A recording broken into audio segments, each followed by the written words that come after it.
Je m'appelle Marie-Roséline Abella. Je suis chanteuse d'écoute. Nous sommes actuellement dans la petite interview.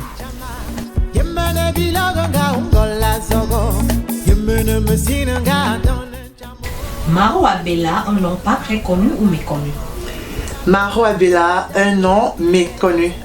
Parce qu'en fait, je suis dans mes débuts en tant qu'artiste d'écoute, comme j'ai dit.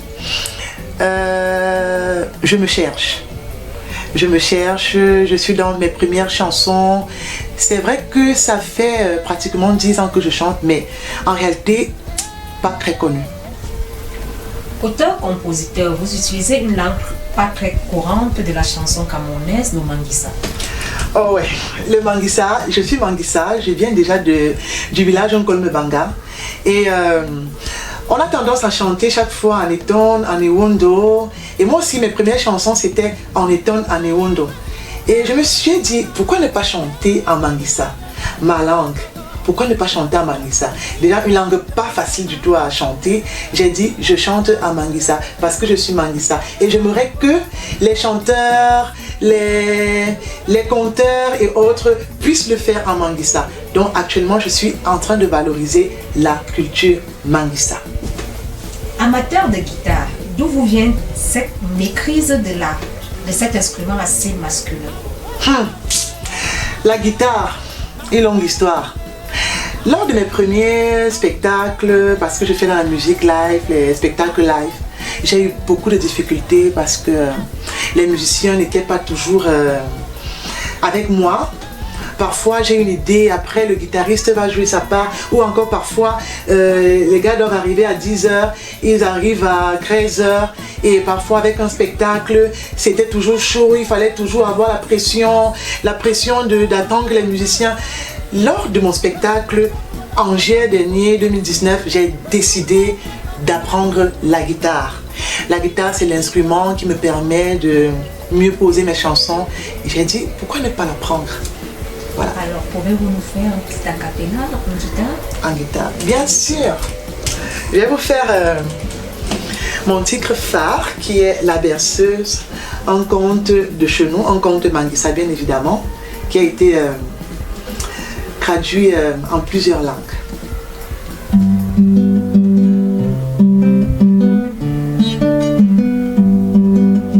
Oye, oye, oye, oye, oye, oye. Yamana masina nga ungola zogo. Yamana bilaga nga tanantama. Mabasu masina nga ungola zogo. Musumi loga nga tanantama. Ibabe bala boranda min tet. Ibabe bala boranda min tet.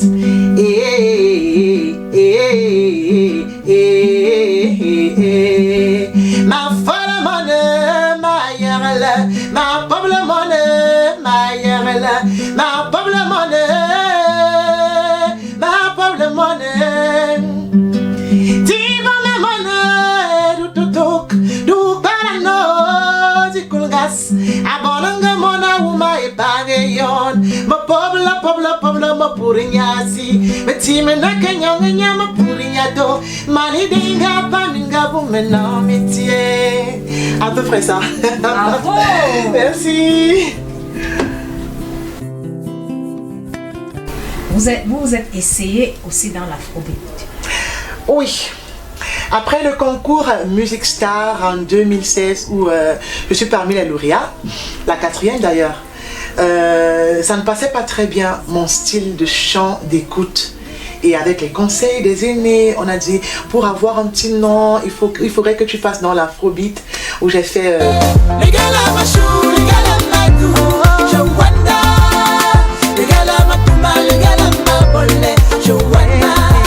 mais en composant mes chansons, je ne me sentais pas toujours à l'aise. Et je me sentais plus à l'aise avec mes chansons d'écoute. J'ai dit, je rentre dans mon style, qu'on le veuille ou pas. Alors, vous êtes une artiste engagée également? Ouais, je suis un artiste engagé. D'abord, je défends la culture africaine, la culture de Chenou. entre autres, le teint africain, la beauté africaine. On a tout chez nous. Alors, je suis engagée à défendre cette culture.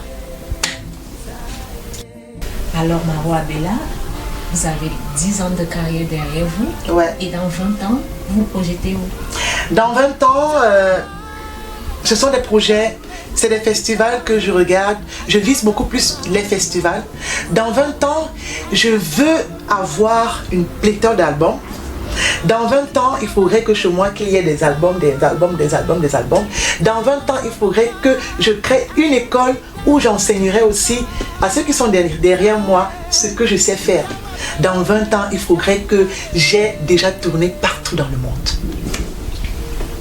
J'adore la musique, j'adore la culture africaine, j'adore le Cameroun. J'étais parmi vous dans la petite interview. Bis balao!